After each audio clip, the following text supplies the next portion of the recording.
Hello guys, and an extremely important change took place in Russia. The Kremlin voices, the military vloggers, state propagandists like Solovyov began openly criticizing the government, the Russian government. This happens literally for the first time in the history of the Russian Federation, definitely for the first time during Putin's regime, and symbolizes the loss of Putin's control. Because in Russia, people rarely express their opinions openly, and usually they receive their opinions directly from the state TV, from these popular vloggers that were allowed by the Kremlin regime. And now all these people keep sharing facts and numbers that only prove this miserable state of the Russian economy, thousands of businesses closed, and even shops and restaurants in Moscow. Solovyov, I consider him to be one of the biggest war criminals, even though he just works on this informational battlefield. But even this person, responsible for a lot of informational alibis, now blames the Russian government for the destroyed Russian Federation. And I think right now it's super important to analyze which aspects of the Russian life they consider most endangered, and to keep targeting these aspects. Because the only working peace plan is to defeat and demilitarize Russia. My name is Anna, I'm from Ukraine, I'm in Ukraine, and if you want to see Putin in The Hague, subscribe and share these videos to spread the truth. Because once again, not many people watch the Russian state TV, some of their vloggers. I do it not because I like it, but because as a Ukrainian, watching that not much changes on the front lines, experiencing how Putin terrorizes the civilians in the area, I understand that perhaps some of the most important things take place inside the Russian Federation, with their collapsing economy, with a lot of businesses closed, and millions of people on the brink of something unbelievable for the Russian Federation: protests. Trust me, the only reason why they block Telegram, WhatsApp is because they are afraid that people will start connecting, developing some organizations that one beautiful day can lead to the collapse of the Kremlin regime. So let's begin with this tremendous shift in the tone of voice, in the attitudes that we observe among the top Russian military vloggers, economic vloggers who were always supportive of the Kremlin. You know, it's difficult to build any kind of career in Russia without the glorification of Putin. Do not repeat these mistakes in your countries with your leaders. I think you can guess what I mean. But anyway, and state TV, Solovyov is an extremely dangerous person that created a lot of crimes with his talent of communicator, of spreading Russian Ruski Mir BS and so on.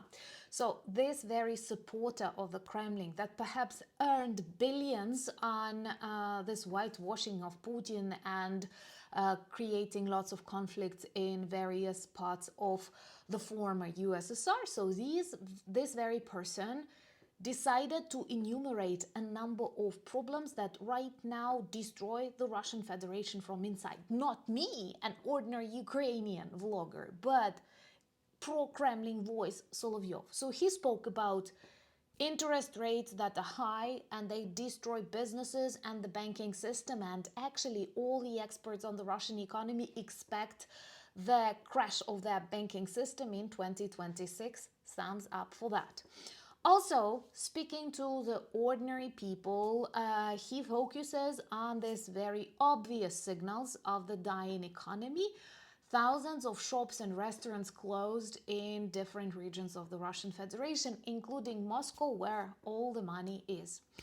So, perhaps the very fact that he started talking about such things is influenced by the size of the problem, that people are talking about it on the streets, at work, in their kitchens, and to pretend that nothing is happening is very wrong. But that's exactly what the Kremlin does. And I think that some of these voices hope that Putin and his mafia friends will hear them and react. effect and will slow down some of their decisions or prioritize something, but it's not likely. I personally believe that no ceasefire is possible, no peace agreement is possible, just because Putin is mad about Ukraine.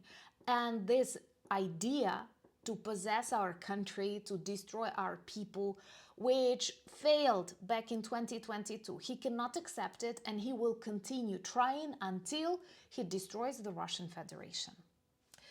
Share this truth. This is very important. So interest rates high, businesses are closing, restaurants and shops closing, apartment blocks remain unsolved. That is what he kept repeating. Yes, the construction business is dead in Russia, together with metallurgy, gas, oil, clothing production.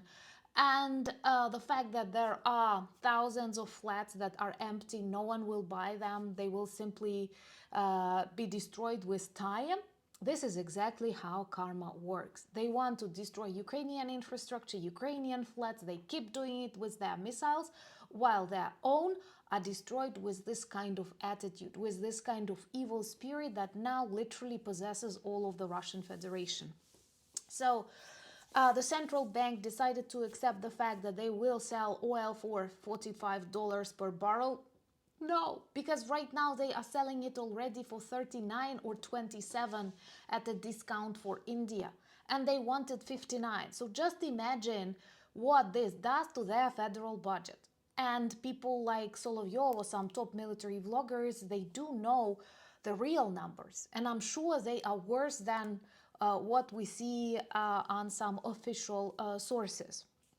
And it is important to remember that right now the Kremlin openly searches for money in various spheres, and they literally put their hands in pockets of the ordinary Russians with VAT increased, and now there are already plans to add more taxes, to add special fees, again in the sphere of metallurgy that is already killed by Putin. And also officially in 2025, the Kremlin confiscated, used approximately $15 billion of assets of big businesses. So if Putin decides to go all in, and if he announces the general conscription that will speed up the collapse of his regime, because that's exactly what he tried back in 2022 and millions fled Russia, now they will destroy him. And also, in case of this real martial law in the Russian Federation, and why not? There are dozens of regions that are a war zone, not only Belgorod, not only Kursk, with drones controlling the skies over the European part of the Russian Federation. So yes, and then with this full mode of the war economy, Putin will need to nationalize some big companies. That's how war economy operates in such authoritarian regimes. And these companies, they belong to his friends, to the oligarchs who made his 25-year rule possible. So can you imagine the level of problems and conflict that right now are brewing inside Russia? And that is the only reason why Putin personally restricted Telegram, restricted WhatsApp, and started playing with the internet connection, making Russia #1 country with internet outages. Not the country that suffers from poverty, not the country that suffers from war, not the country that suffers from natural disasters are the most endangered, but the country that suffers from the madness of its leader, to whom all of its population delegated their rights and freedoms. Do not repeat this mistake. And subscribe to watch how the Kremlin regime collapses. Trust me, if their vloggers, if propagandists start naming facts and figures that prove the size of failures inside the Russian economy, business sector, and even their social life, this is the biggest red flag possible for Putin. But he will misinterpret it again and simply speed up the collapse. Thumbs up for that, and thumbs up for a sale in our merch shop, minus 14% on everything, because we love you and we love you that you love Ukraine. So if you consider buying something that you like and our spring drop is included, do check today, tomorrow, and the next day, like 3 days of minus 14.